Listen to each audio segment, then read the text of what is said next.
One of the most popular questions we get is, how do I get my first client? How do I build out my portfolio so that someone can trust me to actually pay me for my photography?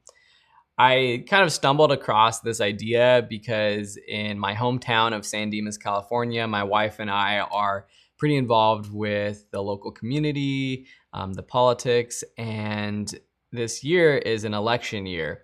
And we have a few friends that are actually running for the school board here. And I thought, how can I use my skills as a photographer, video creator, designer to help them?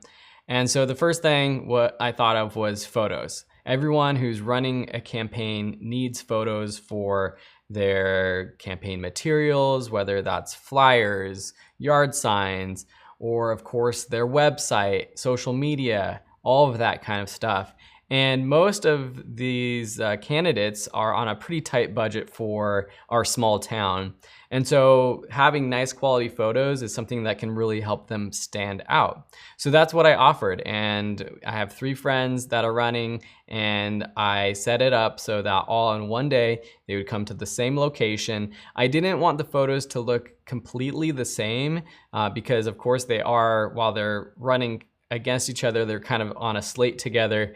I did want it to look somewhat different. So I went to a park that had enough background options that it would look different and they would have a variety of photos. And so here you can kind of check out, I'm just gonna talk through what the shoot was like, but you can see some of the photos that I took. They all brought their families because they wanted some of those family photos. I did a basic setup of them looking at the camera, them looking away from the camera, changing the backdrop, changing how their stance was, crossing their arms, hands on the hip, that kind of thing. And so them smiling, more serious pose.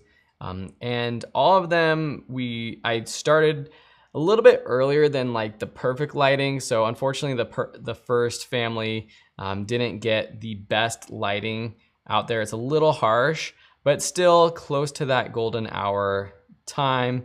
Of course, with family photos, I just told them to, interact with each other. I think those are some of the best photos, the more candid ones. So you can see some of those there. And so, yeah, let's go to another one. I think Greg was the second. So I'll go in order of which I shot. So here again, change the backdrop, had a tree, green foliage behind him that I think stands out compared to the other photos.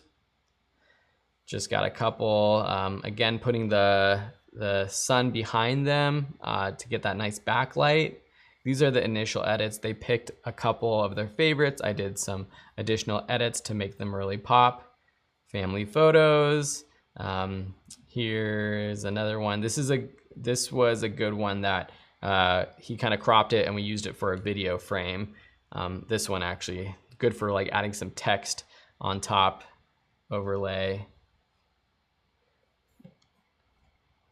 Again, we use this beam here, but I put him on the opposite side. Now, someone who knows our area would know that this is from the same location as the other candidate, but it's also a popular place to take photos. So it's not unrealistic for them all to take photos here. Now, if he would have chosen to use this photo, I would have definitely cloned out that trash can in the background, brightened up his face a little bit more. Again, some family photos. They were funny because they were like, we haven't taken photos like this since our engagement session, which was over 10 years ago. And then lastly, we just did Greg. Our other one was Crystal. And she had pretty good lighting at the very end too. Nice colors. Now I just told them to wear something that would represent them as a candidate. Some of them brought the more professional jacket. She brought a jacket, but also didn't wear the jacket for all of the photos. And that's the kind of thing I left it up to them. Now I love this photo, great backlight, really pops, makes her stand out from the backdrop, great smile. And then here was a different option. So I try to get at least one option that was unique to them. So here she is leaning over this fence, And I thought this could work for her website banner or postcard, mailer, that kind of thing. For some of these family photos, I just have them back up, say, walk towards us, talk to each other. You don't have to look at the camera. Depending if it's like a couple or not, I have them pause, kiss, look at each other, that kind of thing. Usually that gets them to laugh. But anyways, enough of showing these photos. And then our friend Eric actually tagged along, took a couple photos, and mostly for his LinkedIn photo. He got the best lighting. It was like right at golden hour, so I thought he got the best lighting. But the point is that now I did this. I am not actively promoting myself as a photographer, as a portrait photographer, headshot photographer, but from doing these free photos in this one campaign, I've already gotten people another candidate asking me to pay for their photography. One of these families asked if I would do their Christmas photos for them, paid. And so just putting yourself out there and doing free work can completely help you grow your portfolio and get those initial clients.